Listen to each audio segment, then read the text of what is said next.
Good morning. How is everyone? Good. Hello. Good. Did Good. we have a Good morning. morning. Did we have a good weekend? Yes. Everyone get bored? Yes.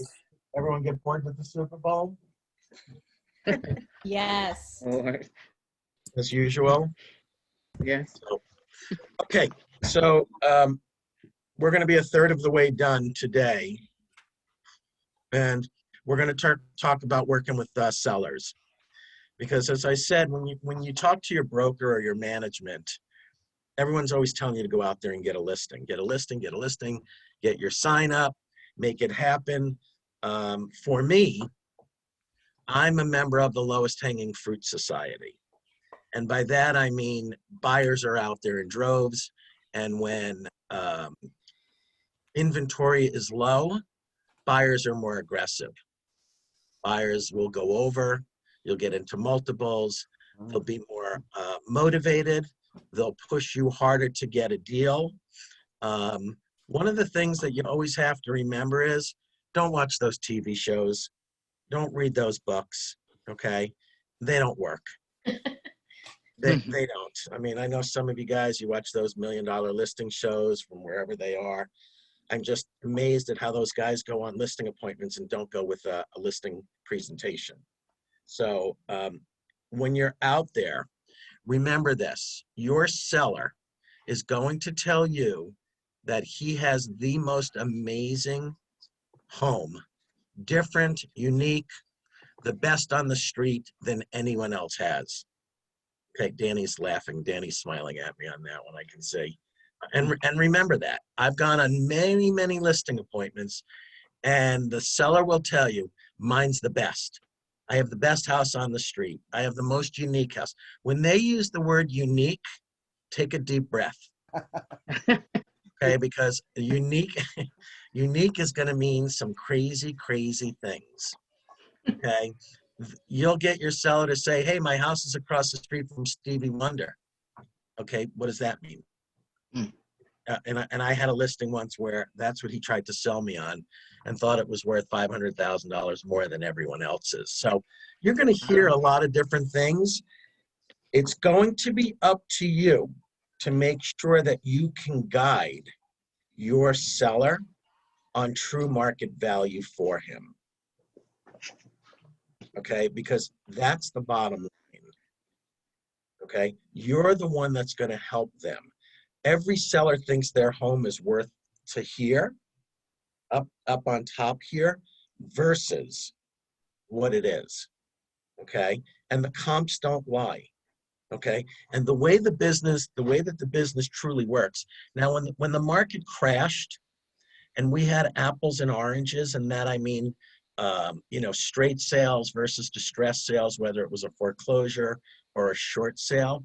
Okay, we had to work back then with appraisers. Now, you guys also know now appraisers are now licensed, right? Right. Okay, years ago they weren't. Okay, and years ago, it was like, it used to be you could actually the lender could call an appraiser friend of theirs and get them to come in to do an appraisal. Now getting an appraiser in is like the Wheel of Fortune. The developer pushes a button on their computer and the appraiser's name pops up. And we'll get to that, as we're talking about working with the listing and getting into escrow. But that's going to be an important thing we're going to talk about, is appraising value. So you've got to be able to do two things. You really have to make sure that you're prepared when you're going to go on a listing appointment. You got to be buttoned up, okay?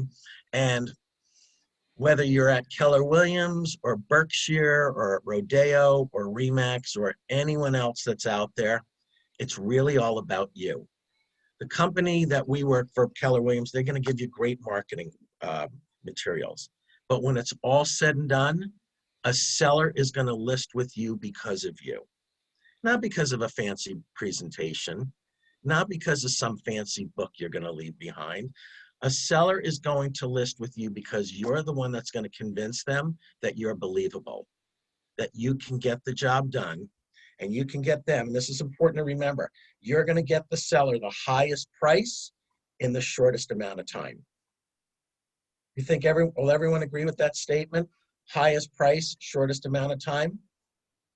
Because to a seller only cares about one thing: how much you're going to get them. Right? It's the first. Well, there's two things: how much you're going to get them and how much you're going to charge them. In that order. In that order. They ask for two things: what do you think it's worth, and how much do you charge? They don't give a shit about anything else. Excuse my expression this morning. Those are the only. They're going to look at your presentation. That's great. I will tell you this: they're going to hold you to anything you promise. Okay? So if you have, like in my listing presentation, I have like 17 bullet points that I move around depending on what my listing is. Okay? They're going to expect that from you. And we're going to get to expectations and realizations as we're talking about working with a seller. But you've got to pre-qualify the seller. Pre-qualify the seller to understand their motivation. Why are you selling? What's your time frame? Where are you going? How much and a lot of times I'll ask my sellers pre-listing appointment, what do you think the home's worth? Why do I go in and push it back on them besides they like to hear their own voice? What's the method to my madness asking that question? I think you Have want a to starting go. point. Go ahead, Eric. I was going to say you want to see if they're in fantasy land or in reality, and they may actually give you a clue as to pricing as well. Aside from people, they may have a very different idea of what it's really worth. Put it that way. Okay, that's one. Yeah. Who else? Peter, Tammy? I think actually to get what their motivation is for selling. Okay. Really important to know why they're selling. And some people also check the area of who is selling around to immediately give them like a thought of how much the area is worth and what price they could give you, they think their house is worth, and then immediately set them straight, to be honest. Right. Hold on. Let me just answer somebody.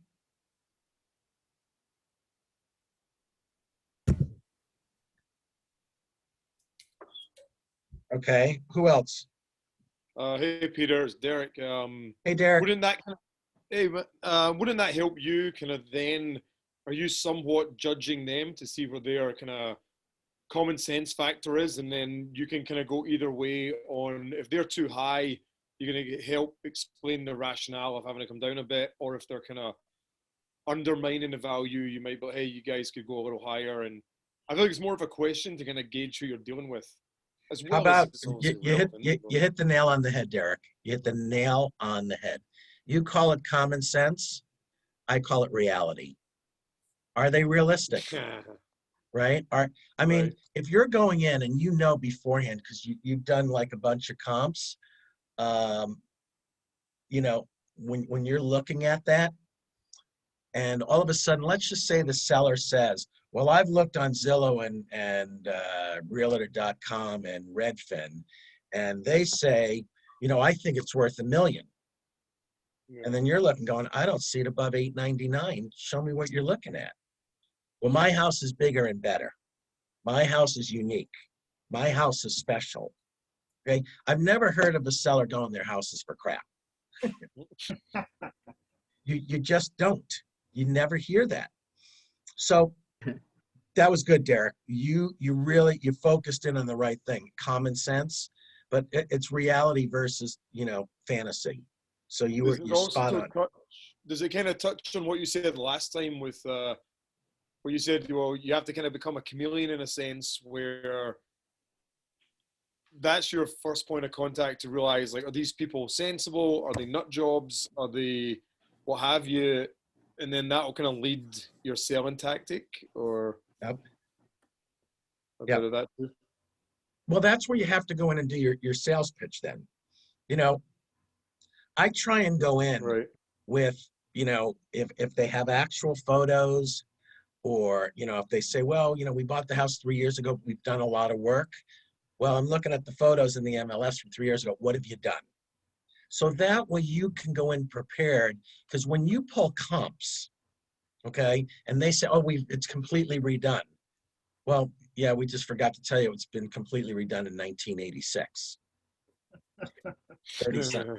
You know, they're completely redone from 1986 is not the reality of 2021. You know, the home is now 30 some odd years old, but it was completely redone back then. So you want to get moving with them and talk the talk with them, because remember, they're going to try and pre-sell you on why they should get the highest figure of anywhere out there in the market. Mhm. Okay, so when you're going to go in there with comps, you really want to be able to go apples to apples and not apples to oranges. Because when you start looking and you know, you're pulling up, well, you know, the house up the street sold for, you know, $899. My house is better. A lot of times I'll say, why? Tell me why. You know, or what I will do as a preface, hey, can you take a 1-minute video of your kitchen and bathrooms? Well, why would I do that? Because I want to see what it really looks like so that I don't bring comps from a charming 1940 style home. You know, well, we redid it. They're gorgeous. I know. Just send me a quick video. Sometimes you put them back, and remember, if they feel that you're going to tussle with them, you're going to lose, because they're looking for somebody that's going to yes them, to tell them their home is worth $1 million in an $850,000 neighborhood. Okay, and that's where a lot of times you're going to run into and say, well, the highest comp in your neighborhood is 919 or 925, and that was a flip that was completely gutted and redone. Well, my home was redone too. How long ago? A couple of years ago. Well, like when? 1990. That's still 30 years ago. 31 years ago now. Okay, so you have to tell them, look, my job is to get you the highest price in the shortest amount of time. I'm not in a rush to sell. Then this goes back to, you know, what you were just saying there. Are they really motivated? You know, are they motivated then to really sell, or are they just trying to test the waters? Now, what I found is normally the seller who says, I don't care how long I'm on the market, I just want my price. You have to have a real heart-to-heart Dr. Phil with them. Then why are you selling? Well, because if I get my price, I'll move. Well, what does that mean? If you're going to find somebody stupid enough to overpay, and this is, I'm just thinking out loud right now. Are you gonna work it that way? I have a question about that, Peter, by the way. Go ahead. So I just had an escrow that fell out because it did not appraise at value. And so should we also be reminding, you know, say on a listing appointment, that even though the market is hot and you could potentially list whether it's common sense or not, you can list your house, you know, above market at a certain, you know, price point. It may not appraise, which I feel like I've seen that a couple times where the house may not appraise. And then if you have that contingency in place, you're going to lose the buyer. So it's Adria, right? Yes, Adria. I'm on the Dinsky team. So Oh, okay. Good. yeah. Okay.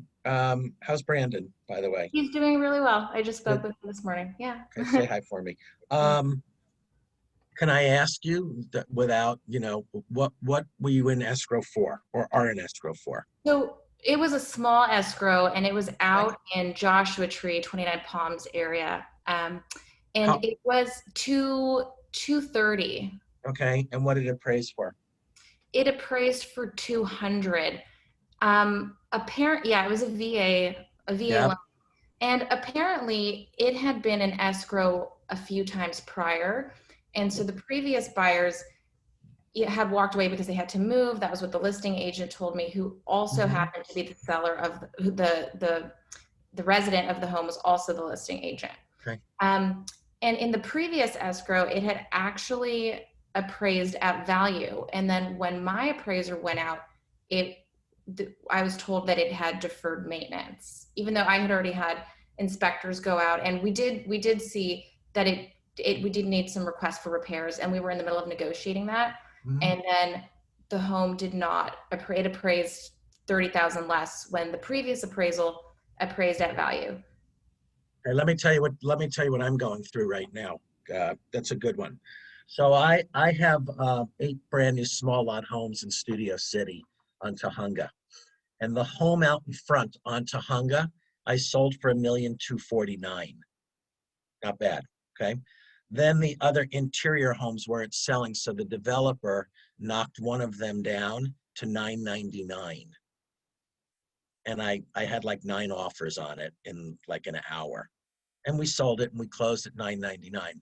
The home in between the $999,000 and the $1,249,000, we listed at $1,089,000.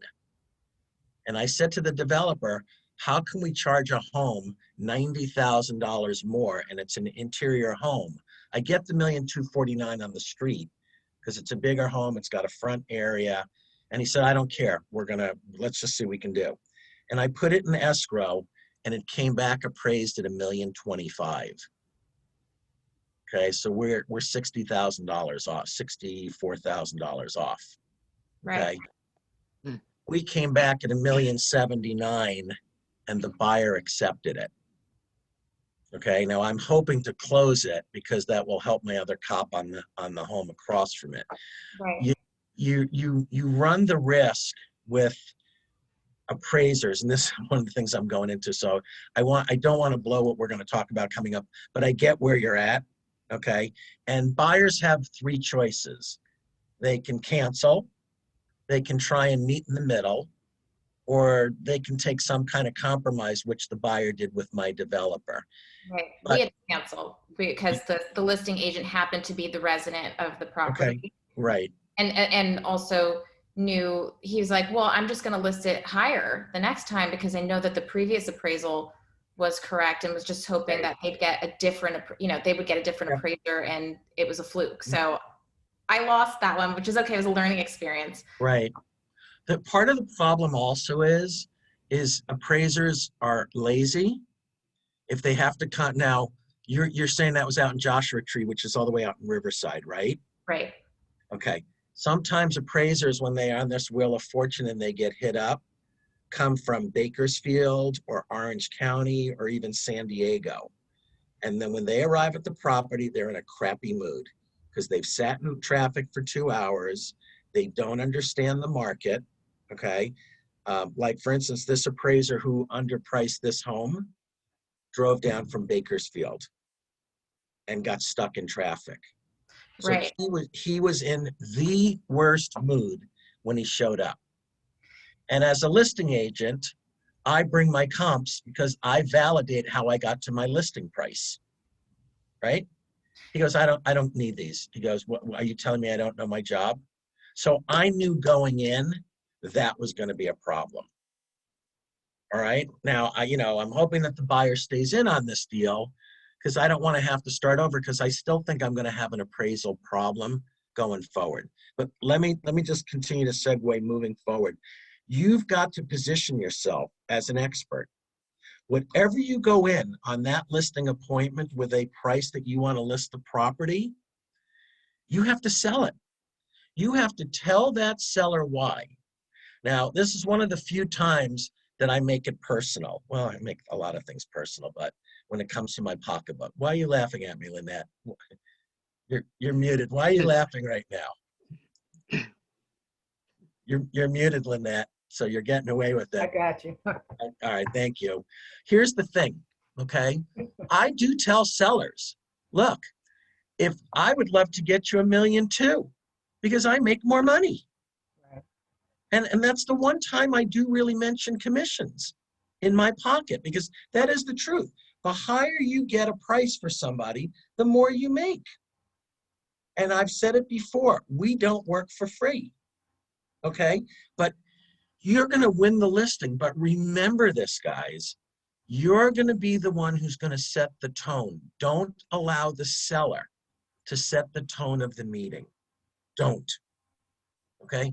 If they're telling you, look, if you're coming in here anything less than $1 million, I don't need to talk to you. I've had 3 other agents tell me I can get over $1 million. Well, great, why haven't you picked one of them then yet? Well, because I made the appointment and I thought I owed it to you. No, you're going to allow to price, you're going to sell that home to be able to get the highest price in the shortest amount of time. But you need to be able to get the seller to work with you so you understand the parameters that are going forward. You're gonna set your expectations, and you're gonna also set the seller's expectations. What do you expect from me? What are you hoping for out of this? What are we going to accomplish together? You see how I just pigeonholed that, tied them all together? It's really, really important that you understand that okay, take this with a grain of salt, that as much as they're gonna box you in on what you're promising, you're gonna box them in. You need a commitment from the seller, okay? The seller, okay, well, you're saying, and this is pre-COVID or post-COVID, and I don't know if you guys heard this morning, but I think it's the sign of good things happening. New York just announced they're opening up their restaurants on Friday indoors. Yeah.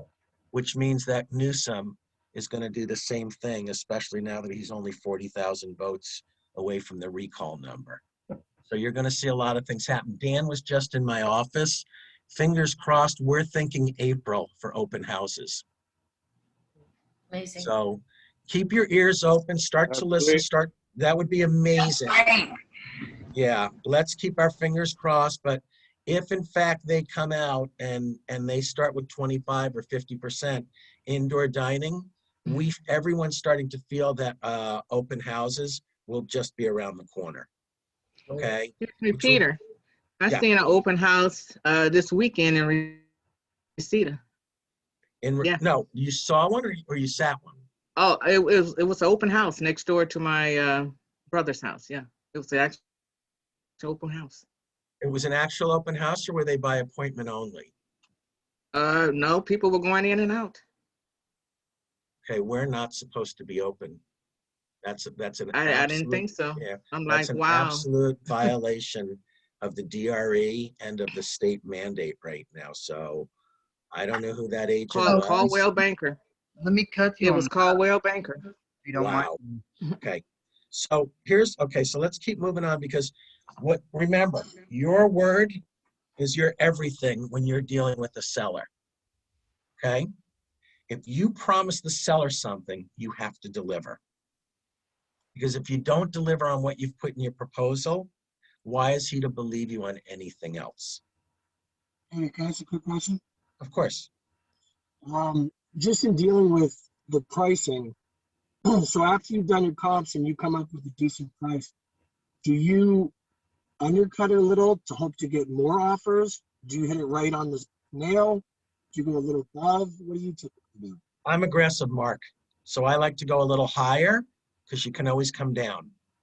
I'm not from the school of, if I start lower, I'm going to guarantee we'll be in multiples.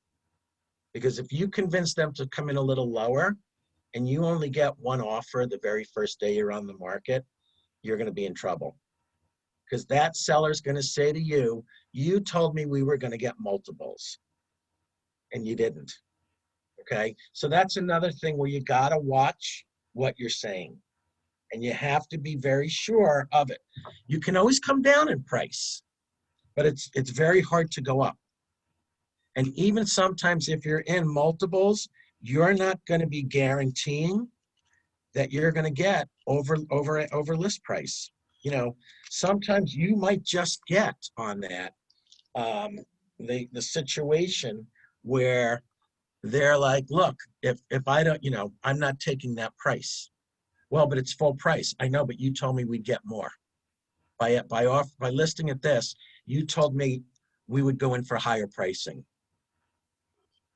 Okay, and get multiple offers. So be careful what you promise for. The other thing is, I want you to make sure that the seller understands their commitment. Remember, you're doing this in partnership with your seller. You guys are partners in this. So whatever they're expecting from you, you tell them what you're expecting from them. What do I mean by that? What do I mean by what you're expecting from them? hold up their end of their agreement. Meaning what, Lynette? That was like, give me a for instance. Let's talk If about this a little bit. we say we're gonna list it for $1 million and you get an offer for $1 million, they accept $1 million offer. Okay, that's one thing. What else are we expecting from a seller? Keep the house clean and ready for the shows. Oh, you know, because we talk about it all the time. Next, somebody else. No. Yes, you hit that one, bro. Go ahead. Not get in the way of potential buyers. Like if like you said, if there's a commitment to, you know, them actively participating or them not obstructing, you know, oh, well, I didn't know we were supposed to, well, I don't feel like, you know, it's a bad day for me to get out of the house. Well, we have a showing today. Oh, well, I don't feel like it, you know, like don't get in the way of the potential buyers, you know, Okay, Hisma, that is, let's talk about that. Veronica, I'm going to get back to you. I was just teasing you. But let's talk about where you're at, okay? Because remember, the seller, I've talked about it now for 3 others, the client's never wrong. So, you know, you're setting appointments, you're telling them, right? And then they just feel, you know what, I don't feel like going out. Okay, well, you're going to get in the way. And I don't need you talking to the buyer. And I don't need the place looking like a mess. right. Okay, so that was, you've been doing this a while, kid, or what? I mean, no, but you're right on that. I mean, think about what a mess, no pun intended, a seller can do. So, yeah. you know how they're pre-qualifying you, sizing you up? You're doing the same thing. I mean, for those of us that have been in the business a couple of days here or however long, think about when you've gone into a house even to preview it and the toilets aren't flushed, the beds aren't made, there's hair in the sink, the hair dryer's in the wall sitting in a sink, towels are thrown over the shower curtain, a dirty bacon grease pan is sitting on the stove. You know, and you hear them, well, we never make the bed. Or we were in a rush this morning, so, you know, I'll clean, the dishes didn't get cleaned. Can you tidy up for me? Hell no. I'm not your cleaning service. I'm your real estate agent. So here's what I'm expecting from you. If you want this top dollar, this house has to sing every time we have an appointment. Well, I know, but, you know, I have small kids. I don't care. Clean up their mess.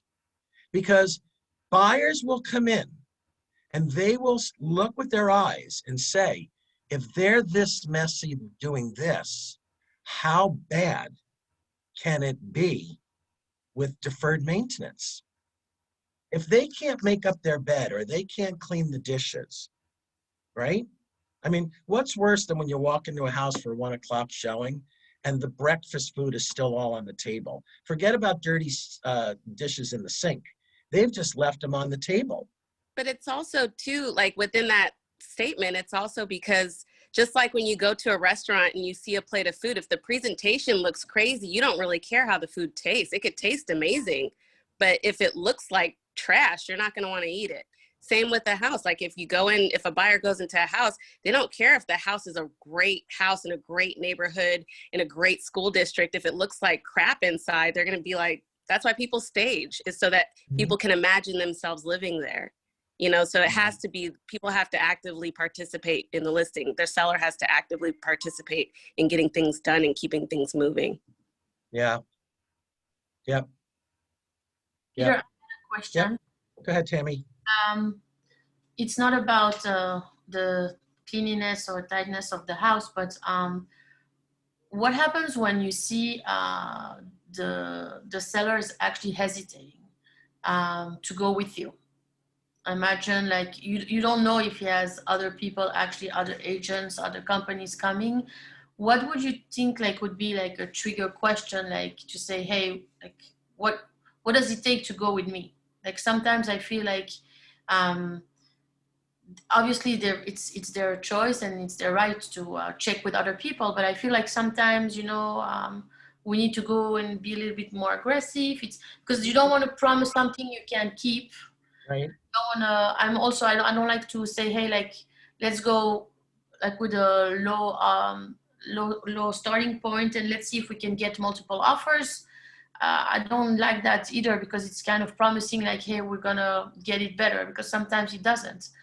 But what can you do, like, hey, to pull the guy in, like, listen, this is how we're gonna do it. Are you Okay. Anyone maybe want to take a stab at that before I answer? Danny, you want to take a shot at that, Danny, maybe? Hold it, you're muted. Unmute yourself. So sorry, I didn't catch the last part. One more time? Do you want to take a shot at that? In other words, Tammy said, Tammy, I'm going to paraphrase you. How can you be so blunt as to say, what's it going to take for you to list with me? Did I do that right, Danny? Tammy? Yeah. Oh, Tammy and Danny, great. Did I cut that right the way? Okay. So in other words, Danny, Tammy's out there, she's making her pitch and she's not feeling that the seller is ready to commit to her, right, Tammy? Okay. What move can Tammy use to close the deal? Okay, you got me there. Okay, I'm just remember, in Ignite, there's no wrong answers. Right. So just how would maybe you, if I was coming to list your home and I wasn't sure that we were totally in on it, how would I be able to say to you, what do I need to get you to sign this?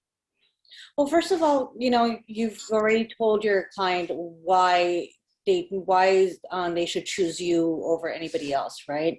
And you reassure them that what you're trying to do is you're looking for their best interest, right? And you're trying to get, your goal is getting them the highest price in the shortest amount of time, and you're working with them. You're looking for their best interest, and that is why, what can I do to get you to list me with me? You can put it on their side. What is it that you want from me to accomplish in order to get this deal done? And just reassuring them that you could get that job done. Keep going. I think that's where I ended. Okay. Anyone else? Yeah, Anyone I'd like else to take want a stab at it. Go ahead, Eric. I might try a tie down close where I would reiterate, I might ask them, you like this? You like that? We talked about this. You said you like this, and then hold them to their word and say, well, then what's the problem? If you can get them to say that you agreed with certain things ahead of time, and you get them to that point, then you tie them down to their word. Right? Am I making sense? Yes. I can answer. Go ahead, Veronica. I would ask them if they have that time to waste to go and interview another 10, 15 or 20 people. I mean, you can do it, but if we have a good thing going on, why would you go out there and waste all of this time interviewing other people when we just did that? Okay. Belinda, talk to me. What are you thinking, Belinda?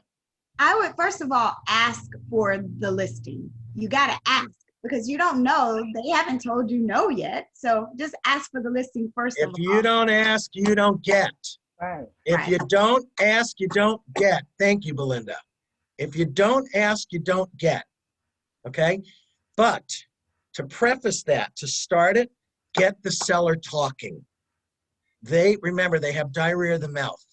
They will talk themselves silly when you ask them, what are we, not you, what are we trying to accomplish here? You're now subliminally saying, you're going to give me the listing. So what are we trying to accomplish here?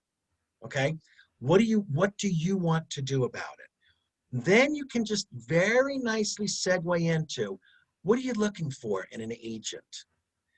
If you're listening, they will tell you then how to respond. But Belinda hit it. If you don't ask, you're not going to get it. Okay? You're there for a reason, to get the listing. But you need to hear the seller say things. You're going to pick out 3 or 4 buzzwords, and that's how you're going to customize your pitch. You're going to put it down, but you're going to start to segue it and use those couple of hot buttons. Okay? Because now in their mind, the seller, without even thinking, they're so worried about what's coming out of their mouth, they're not even paying attention. They're not going to realize that you've picked apart 3 or 4 things. Because I normally say to you, what's your 3 top things that you're trying to accomplish in selling? Whether it's in my pitch or not, when I'm walking them through my pitch, I will figure out a way to segue and transition in those 3 hot buttons. So you've asked for the listing. That was great, Belinda. You asked for the listing. Now you have to be able to show them why you and not Peter Miller. Forget about Peter Miller, you know, he's got more experience. Bull. Okay? This is a very, very personal and emotional thing when somebody is selling their home. Remember, it's one of the big 4. You get married, you have a kid, you buy a house, you get divorced. Okay? Maybe not in that order, but it's one of the big 4. Think about how emotional that is to them. They're looking for a a partner to venture into this. You have to be the one to be it. So you have to get them comfortable. It's nothing to do with Keller Williams. It's nothing to do with Coldwell Banker. It's nothing to do with RE/MAX. It has everything to do with you. And you to them. Do you think you can work with that seller? And you're going to say to yourself, oh my God, this guy's such a douche. He's such an ass. You know, I don't know if I'm going to be able to work with him. But this is what we do for a living. We list, sell, buy, and close homes. And you close a home because that's when you get paid. So it's really, really important for you to make sure that you have that synergy with that seller. Okay? They're going to size you up in the first 5 minutes while you're there, whether they think that they can live with you or not. Because you're going to be talking to a seller, if not every day, every other day. Why isn't it sold? Why isn't it sold? Why isn't it sold? You told me you could get that price. Well, you told me you weren't in a rush. I lied. You told me you could get me that price. You know, all of a sudden, some of the things they said go out the window. Okay, because not every situation's the same. And not everyone's level of motivation is the same. Okay, and you're the one who says, I'm hands off, I'm not going to be involved, run. Get the listing and dig in. Okay, wear a bulletproof vest, wear a helmet, wear whatever you're going to need, because that's going to be one of your toughest sellers. Is the moment they say, I only want to hear from you when you have an offer, they're the one that's calling. So why aren't there any showings? Why aren't there any showings? Okay, you told, well, I told you I thought we should be at 900, but we came out at $1 million. You told me that I could still list it at that. No, I told you we should be at 900. You took the listing. Remember, they're never wrong.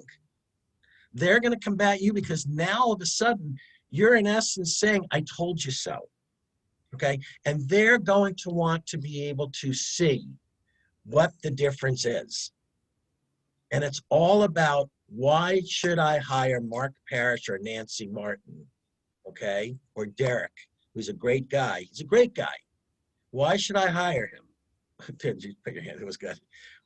Why should you do that when Veronica's presentation was bananas? She was lights out. And oh my God, Danny Guerrero, she came in here, she is a pit bull. She was amazing. But you're going to have to really look and say, how do I separate myself? Now, I will tell you one of the big hot buttons are, and I'm looking around and on different people, and Adria, you're in a group, so, I get it, or on a team. One of the things that you have to do more than anything else is you're not selling the team concept. You're selling the you concept. When you list with me, you get me. Okay? I'm the one that's my name is, look, you didn't sign up for the, and I'm not using Andrew's team as it is. You didn't sign up with the Dinsky team. You hired me, Adria. Okay? I'm the one that's responsible. I'm the one that's on the sign. Okay? You get me. On a lot of my farm cards, I say when you list with Peter Miller, you get Peter Miller. You don't get an assistant. My wife's one of my partners, okay? She doesn't go on the showings. I do. Peter? Yep. Hi, Morning. Kelly. Hi, good morning. Good morning. How are you? I'm doing well, thank you. So when you're a new agent and you go on that listing and you know there are a lot of experienced agents that are coming by behind you, so how do you, is it wise to tell the agent that you don't have that much experience but you are dedicated and motivated? Is it a good thing, or should you just leave that behind and don't mention it? Well, if you're in the training program, you bring your training director with you because they're your partner. And then, and that like I've said, I'm not your training director. I'm not your mentor. I'm your partner. And you can then say, my partner has done 1,500 transactions over the last, 20 years. And I've been mostly focusing on or concentrating on buyers. And now I'm starting to, transition and do listings. You weren't lying. You were focused on buyers. But you brought me in with you to talk the talk about a listing. Okay? Right. Because then you get the experience of me and the enthusiasm of you. And if it's somebody you know, Julie, you're going to then be able to go for the most emotional line. Nobody knows your house better than me. I like that. I'm going to treat your house as if it's my own. No, that's good. That's good. Okay, that gets you away from all of a sudden your inexperience. But we never focus on that. But what I recommend to my folks that work with me, swallow your pride and your ego, take your partner with you, and learn. And you'll be able to put in a lot of little, innuendos and a lot of little imprints and inputs into the conversation while your partner is going over the real nuts and bolts. Or for me, when my newbies, as I call them, we go on listing appointments, I let them go through the 16 points of light, what we're gonna do differently than another listing agent will. And we'll talk about those things. So that way you won't feel, Julie, that you're left out, okay? Because I do get it, more experienced agents, they also have diarrhea of the mouth and they talk because they like to hear themselves. So I Thank get you, that. Peter. Did Thank that you. help? Did that help? Yes, tremendously. Yeah, All right. thank you. So here's the thing, okay? You're going to go through their property. That's first and foremost. They're going to ask for two things. So what are you recommending we list it at, and what do you charge? And it's going to be, by the way, in the same breath that they're going to do that. Sometimes even people go, what do you charge, before they ask what you're listing? Because they'll tell you, if you're telling me I'm not listing it for anything less than $1 million, you're not getting the listing. What's your commission? I've walked up to a developer, okay? I know what I'm listing it at. What do you charge commission? And that's all he wanted to talk about for a half hour. So I had to try and get him off that conversation and topic, okay? So that's where you have to talk about the job you're gonna do. But that's where you get to brag about yourself. And for you new agents here on this Ignite call today, that's where you talk about you, your enthusiasm, and your passion. Because if you can talk about your enthusiasm and compassion well enough, you will be able to talk around your inexperience. I promise you that, because your listing packet will cover your butt on what you don't know. Because remember, new agent syndrome or newer agent syndrome or less experienced agent syndrome tends to be that we're going to talk and talk to try and cover up our insecurities. And I think that's also a big word, is insecurities there. And I think, Julie, that's what you were kind of trying to hit on indirectly there, is how do you get around if you're going to be insecure by not having that dossier of so many different listings. Exactly. Okay, but you're going to talk about what you're going to look. Most people also don't give a hoot about what you've done. Real estate is one of the original, so you're going to like this one. What have you done for me lately? Because a seller only gives a crap about one thing. What are you going to sell my house at? You could be a brand new agent, but you can do one of the most compelling presentations and stories, and they only care about one thing. Can you sell my house for what you're telling me you can do it at? Okay? The rest of your fluff is exactly that. It's fluff. Pretty much everyone's presentation has the same stuff in it. Blah, blah, blah. I'm going to do an open house. I'm going to put it in the MLS. I'm going to do a really pretty brochure. I'm going to do, it's going to be all over Redfin, all over Zillow. I'm going to make you a Zillow spotlight. I'm bringing in a professional photographer. Okay? Everyone else is telling them that. What separates you? What makes you different? What makes you special? Do you know what it is? You being a chameleon. How do you change to connect with the seller? Now, if you're writing down notes today, that's one of your big key buzzes. How do I connect with the seller? Why you over them? Okay? What changes and makes you the one that they want to be able to sell? Okay? Why you and not Peter Miller? And believe me, I've lost a couple of listings to newer agents. The toughest one you have is when you go up against somebody that's related or grown up around that house. And I've had neighbors or my kids' friends.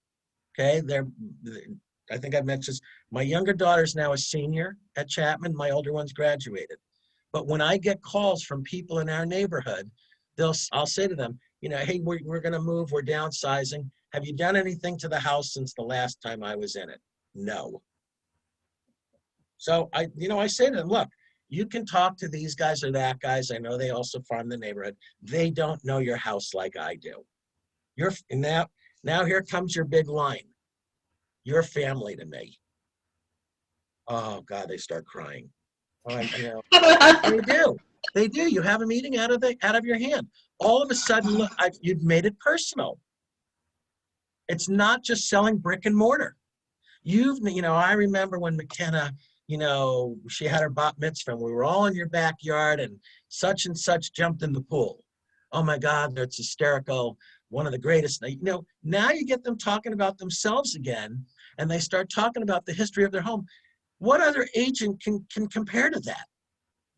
Who else can talk about that kind of bullshit story? Excuse the expression. But think about it, guys. Think about how personal you've now just made that. Now you've taken it where I know I can do the job. You've made it personal, but now you've tied the emotion back in that, God, how can I blow him off? How can I not give him the listing? Hey, think about that for a second. Think about how you tie things together personally. What makes that happen? Okay, how do you really get through it? Okay, why you and not me? There's the perfect answer for you. Now, if it's in your farm, and yes, we'll talk about farming, in the next session or two, you need to be able to understand why you picked that farm. Now, my two farms are very different. My one farm is in Encino Park, but I got that right at the forefront before homes were starting to flip. And I brought in a bunch of flippers in there to my own neighborhood. So on one of my farm cards, when I do my neighborhood south of the Boulevard in Tarzana, I'm a trusted neighbor for 25 years. Nobody knows the streets and the hills better than me. Okay, I'm not just coming in here as a sales guy, I live it. And that's why a lot of people, when they ask me, should I farm my neighborhood? It's a good starting point for two reasons. You're there and you know the neighborhood. You're not trying to then educate yourself on how to be able to sell that. Because when you get ready to sell, you're going to be able to price it. And you're going to be able to give history. I remember when we moved in 1995, everyone's home was like, $550 to $600. Now the homes are $1 million to $4 million. You can't get into our neighborhood for less than $1.3 million. Yeah, it was always a good value. Well, you've got Wilbur and Portola, two of the best schools, for kids. That's how you start to be able to personalize things. And that's what sellers love. Sellers want to know, yes, what are you going to list it at, and what are you going to charge me? Okay? Beat them to the punch. Know the market better than they do. Because this, I'll tell you, every seller thinks they're smarter than everyone else. Because their home is different, it's unique, it's better. It's not, but according to them it is. So when you start asking them, why do you think we should list it at $1.5 million? I'm seeing $1.25 million. Well, I think $1.5 million. Tell me why. Well, because such and such from Berkshire Hathaway said I could get it. Want me to show you his comps? Sure. Have them show you the comps. And then say, well, that house is 1,000 feet bigger, or that house is a complete, was a complete flip. You've got to be able to counter it by knowing what your competition's out there doing. It's important for you to really be a student to know it. Because once you get done with all of that, then now you're going to focus on what? Your own story. And if you're inexperienced and new, you're going to focus in on 2 things and 2 things only: your emotion and your passion and your knowledge of the neighborhood. It doesn't matter how experienced of a real estate agent you are. If you know that neighborhood and you know that inventory, you're just as good as me. And I mean that. I'm not blowing smoke right now. If you go into a listing appointment with those 3 things, you'll walk out of there and they say, you know what, I'm going to give you a shot. I really, really thought that I was going to go with such and such from Coldwell Banker, but I like you. I feel we could work together. That's where you immediately turn around and go, and I think I can work great with you. As long as we understand each other and are going to make sure that we know what our expectations are and that we're going to do it together. Okay? So when you go on that listing appointment and you walk through, the very first thing you're going to ask that seller to do is walk you through the home. Let me see how you think your home is through your eyes. Meaning the seller. Meaning the seller. The seller is going to go on and on about, look at this most unique room. And you're going to look and go, are you kidding me? What's so special about it? Look at the carpet. It looks like, Chuck E. Cheese or something like that. Okay? Get them to talk. Understand where they're coming from. So that way, as you're walking through, you can start countering in your mind. Look at this. You're counter offering while you're walking through a home to be able to tell them, no, it's not going to be that easy. That way, then you can go through and make your big pitch. Okay? And you ask questions. Did you have any trouble during the if they've been there forever? Did you have any trouble during the earthquake? What work have you done? Has there been any major problems in the house? Okay? So when you're doing your presentation, it's all about your impression. Okay? If you come across arrogant, you're not going to get it. If you come across a little soft or passive, you're not going to get it. But if you're a chameleon and you watch that seller, you can customize your personality for that appointment on the spot. Peter, I have a quick question. Go ahead. When you have a seller that's going through their house and saying, oh, this house is brand new and it's like 40 years old, and if it's a mess, what do you say to them when they talk about the uniqueness of the room? What do you say? Wow. I mean, sometimes something not said is better, or you can just say, I'm not sure the market is going to agree with you. Well, we updated it back in the 80s. Okay, we're now in 2021. We're in 2021. It's dated. Well, I'm not asking you to put money in it. I'm not one of those agents that tells you to overspend to get it ready. But yes, I'm telling you to be a chameleon, but I want you to be honest. Because if you get the listing and you're like, oh yeah, it's great, it is totally remodeled, and then in 2 weeks you don't get any showings, You can't be the one to turn around and go, this house is for crap. Everyone says it's dated. Or, in hindsight, we were too aggressive. That's how you're going to respond to that. Okay? Okay. All right. So expectations are huge. All right. You want to make sure that you're doing that. Then you want to get into selling a little bit on Keller Williams, the firepower of it. Okay. I'm going to be real honest. I don't belabor Keller Williams a lot. What I do is I belabor myself a lot because it's me. It's my name on the sign. It's my name in the MLS. It's going to be me representing them. Okay. That's how I want you to be able to look at it. It's all about what are you going to do for the seller. The seller doesn't care about the Keller Williams logo. Yeah, the seller's going to care about the photos, the photographer you used. I mean, I had a listing recently where the seller, we were $300,000 overpriced. It was a longtime client. I told him we should list at 2.495. He wanted to list at 2.8. We went 33 days originally without any showings. Longtime client. And he was telling me I didn't have enough. You ready? I didn't have enough drone photos at night. You heard me, drone photos at night. That's why people weren't setting up appointments. Okay? I never did another night drone shoot. We wound up selling the house for 2.475 after 2 price reductions. And yes, you're damn right. I told him I told you so 3 times. Okay? But You did. But you need to make sure you're promoting yourself because yes, when the listing agreement says the broker's Keller Williams, but the reality of it is they are listing with you. You are going to be branding their home and you're going to go into partnership with that seller together. Together.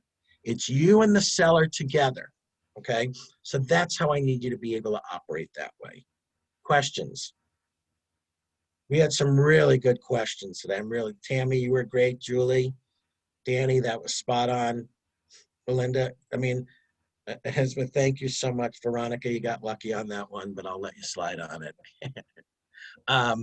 Keep asking, okay? Don't ever stop asking. And again, like I said, there are no wrong answers in Ignite, okay? And as you'll see with me, when you guys ask questions, we can all figure out ways to customize and pivot to get to where we want to go. Okay? Any last questions? Great. I'll see you all at 11 Peter, o'clock. Yes. Okay. I actually had a question going back to Adria's appraisal. Okay.